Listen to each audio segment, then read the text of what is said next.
लेकिन अभी 1 महीना पहले अंकल का जाना कहीं न कहीं उनको घर कर गया।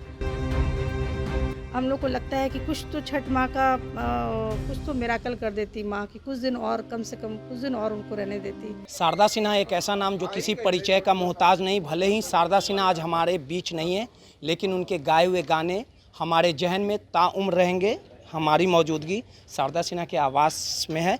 यहीं से संघर्ष से लेकर सफलता तक की कहानी है। देखिए, उनके जो तमाम परिजन हैं वो शोकाकुल हैं, और जब भी छठ पूजा रहता था तो यहाँ मीडिया का कहीं ना कहीं जमावड़ा लगा रहता था। यहाँ पे लगातार लोग आते थे, और लोक आस्था के महापर्व के नहाय खाए के दिन ही जो शारदा सिन्हा है उनका डेथ हो गया, उनका निधन हो गया। देखिए, हमारे साथ कुछ लोग भी मौजूद हैं। मैम, कितना बड़ा क्षति मानती हैं? एक अपने आप में एक गरिमामय थी, पूरा देश काफ़ी शोक में है। देखिए, ये ऐसी क्षति है बिहार के लिए, देश के लिए, बिहार के लिए नहीं, मैं तो देश विदेश की भी बात करूँगी इसमें, कि जिसकी भरपाई अब नहीं हो सकती है। वो गैप हो गया एक ऐसे संगीत के लिए जिसको भरना बहुत मुश्किल है। छठ, जब तक छठ होगा, जब जब छठ होगा, तब तब शारदा सिन्हा हमेशा याद रहेंगी। याद तो उनकी बहुत सी हैं, शादी की गीतों से भी हैं, बट छठ में एक विशेष महत्व हो जाता है उनका। छठ के समय उनका जाना हम लोग को काफ़ी कष्ट लग रहा है कि छठ माँ कम से कम उनको कुछ दिन और टाइम देती, कुछ दिन और बचा लेती। छठ के समय जाना ये दुख लग रहा है हम लोग को बहुत ज़्यादा। जिस प्रकार से लोग प्रार्थना कर रहे थे, मन्नतें कर रहे थे, और संघर्ष की कहानी की बात कर ली जाए तो बॉलीवुड तक के गानों में उन्होंने गाने का काम किया। साक्षात छठ माँ ही उन्हें माना जाता था, लेकिन सबको छोड़ के चली गई, रुला के चली गई। देखिए, छठ माँ ने उन्हें बचाया। 2017 से ही उनकी तबीयत ख़राब चल रही थी, लेकिन अभी 1 महीना पहले अंकल का जाना कहीं न कहीं उनको घर कर गया। और महिमा थी, छठ माँ की महिमा थी जो अभी तक वो बची चली आ रही थी। आपको कभी उनको देख के नहीं लगता होगा कि किस बीमारी से वो जूझ रही थी। कैंसर जैसे पीड़ित ऐसी बीमारी से वो जूझ रही थी, जानलेवा बीमारी से। और उनको उनके गीतों को, उन जो लास्ट गीत भी उन्होंने गाया है, जो लास्ट उनका गीत गाया है जिसका वीडियो अभी 10 दिन पहले रिलीज़ हुआ है, 1 सप्ताह पहले रिलीज़ हुआ है।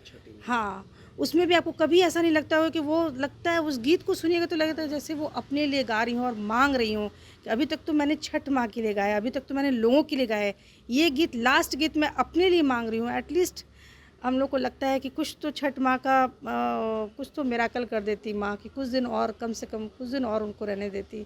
बहुत चीज़ अधूरा रह गया उनका, बहुत से गीत अधूरे रह गए, बहुत कुछ और उनको करना था और वो नहीं हो पाया। पद्म श्री रही, पद्म भूषण से भी नवाजा गया। उनके आवाज़ में एक वो खनक था, एक जादू था कि लोग उनके तरफ खींच आते थे। कल मैं यहाँ पे आया था, जो आस पास के लोग थे, रिक्शा चालक थे, वो कह रहे थे कि चाची को किसी तरह छठ माँ बचा ले।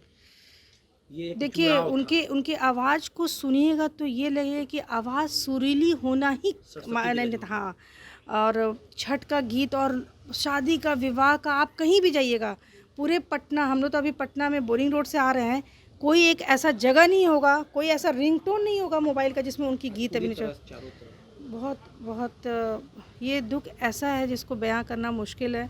इस गैप को भरना मुश्किल है। परिवार के लिए बहुत दुखद पल कि 1 महीना पहले अंकल का जाना 21 सितंबर को, और मात्र 30-40 दिन में उनका जाना, ये हम लोग को बहुत दुख दे रहा है। Family member. हाँ, मैं दोस्त हूँ जो, ये उनकी पोती है। देखिए, सीधे तौर पे ऐसा दर्द और तकलीफ़ है जिसे जुबान पे आप लाया नहीं जा सकता। हमने भी कई बार शारदा सिन्हा से मुलाकात की थी, और उनके आवाज़ में वो जादू था, लोगों का जुड़ाव था, जो उन्होंने बिहार और देश को देने का काम किया है, वो सदियों तक याद रखा जाएगा। आज उनके घर में वीरानी है, सन्नाटा पसरा हुआ है। दिल्ली से उनका सब कुछ घंटों में पटना एयरपोर्ट पर पहुंच चुका है, पटना पहुंचेगा, और कहीं ना कहीं जो ये आंगन है वो पूरी तरह से सन्नाटा पसरा हुआ है, और दर्द और तकलीफ़ साफ उनके पोती और उनके पुतों पर झलक रहा है। पटना से दर्श न्यूज़ के लिए रोहित कुमार की रिपोर्ट।